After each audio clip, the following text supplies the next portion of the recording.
பண்ணிருக்கிறிய? எதுக்கு இங்க வந்த? நீ எங்க எதுக்கு வந்தன்னு கேட்டேன்.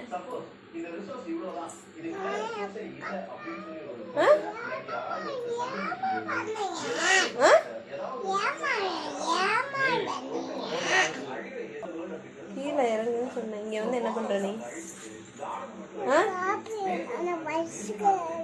காஃபி எல்லாம் இல்ல. பசிச்சுச்சுன்னா உங்க அப்பாட்ட போய் கேளு.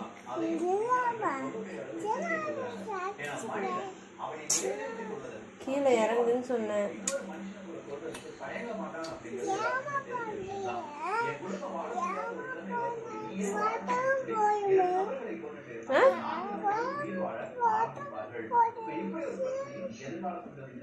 ஏய்